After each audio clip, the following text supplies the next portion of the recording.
hey, listen, even if we carry concealed, we need to make sure that we pay attention that we also need to protect that weapon. That means if we get into scuffles, whether it be physical, whether they even just start out verbal, whether we know something's happening, whether something kind of catches us by surprise, you guys need to make sure that we have techniques that handle each one of those situations. Whether someone is coming up from the front, from the back, whether our hand gets on there first or even second. This is what we're gonna do. We're gonna take it to classroom and cover these techniques right now. So what I want to do is I want to use kind of this part of the seminar to cover a couple of different things. First thing we're going to cover is gun retention. Because we are obviously a very popular carry state. We have a lot of people who carry, but we need to answer the question: what happens if someone wants to try to get after our gun when it's on our own person? So we're going to go ahead and we're just going to cover a couple different options as far as that. We're not going to go super deep today, but I want to give you guys some ideas, some tactics, some strategies, and things like that if that so happens. Front position, my hand is on the gun first, and we have the assailant grabbing the weapon just like this. Okay. The main thing that we want to do is we want to lock up this elbow, and how we do that is that we lock the arm just like this, and then if I need to, I can follow up with a bunch of close quarter moves like my knees, my elbows, and things like that. The last thing that I could do is I could lock it and then also pull out the weapon and still shoot just like this. So let's take a look at that real quick.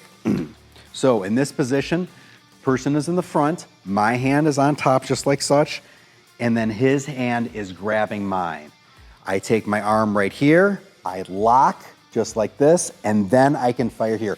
Why don't I just go ahead and just start using headbutts and elbows and knees?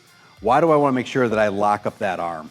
So he can't pull the trigger or manipulate the gun anymore. Does that make sense? You will put your hand on your weapon first. They'll put their hand over yours just like this, because that's the only thing they can grab in this position. If this hurts too much, they're probably going to do what?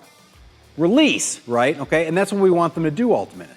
But in this position right here, we're just going to apply a little bit of pressure, take it easy on your partner, and from here, I want you to simulate a knee strike and a headbutt. I say do not do the elbow until you have done one of these other moves. Why would I say that? Well, because I would have to release to really get a good elbow on in there. So I'm fine with you guys locking up, striking the groin, striking a headbutt, and then using the elbow. You see how that gained a little distance right there from me? Okay, right? It makes no sense for me to take time and lock up this elbow, but then pull it off an elbow right here, because I'm kind of back to the start right here. This is where it gets a little, let's just say, messy, because how do I know that when they release or I release on the hand, the gun's not going to come with them, right?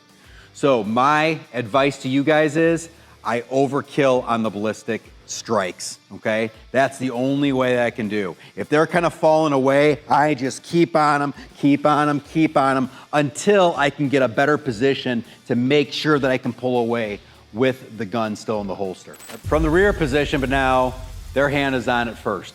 Once their hand is on it first, what do you think I'm doing? I'm burying that, I'm jamming it, okay, all right?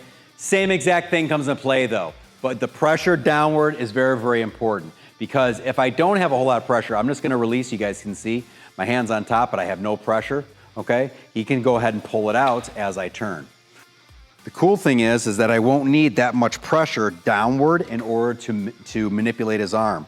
So if I go right here and I'm pushing down and I start spinning, it's just gonna break. So yes, turning is easy, but you need downward pressure. If you don't have it, you're gonna lose your weapon there.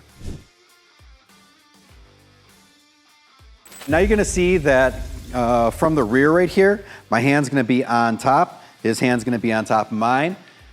Turning almost makes it, I'm not gonna say impossible, but it's close to impossible for this person to hold on to the weapon, okay? Once I turn, okay, their wrist is just gonna be torqued where it's gonna break the hold. So if I'm right here and they're holding onto my hand, literally me just turning is good enough, okay? But what I'd like to do to make sure, A, that I turn, and B, that I'm still focusing on that arm right there, is focus in your mind, that's a technique that I need to get to.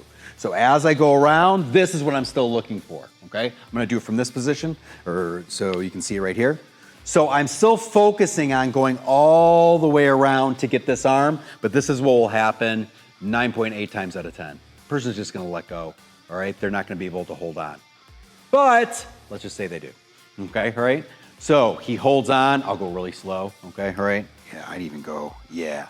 So as I turn, you're gonna see how contorted that hand and that wrist is.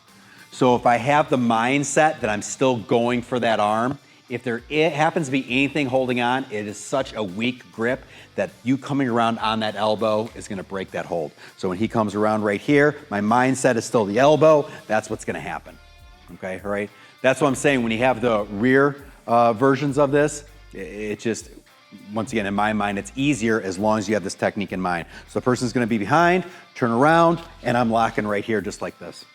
What happens if we pull on out and all of a sudden they grab the weapon? From whatever position they do, I don't care if it's here or if I'm down here and they grab it just like here, it's all the exact same answer. And all you guys wanna do is, we wanna push, twist, rip, okay? So in this position right here, I am pushing, I am twisting, and I am ripping, okay? Once again, push, twist, rip.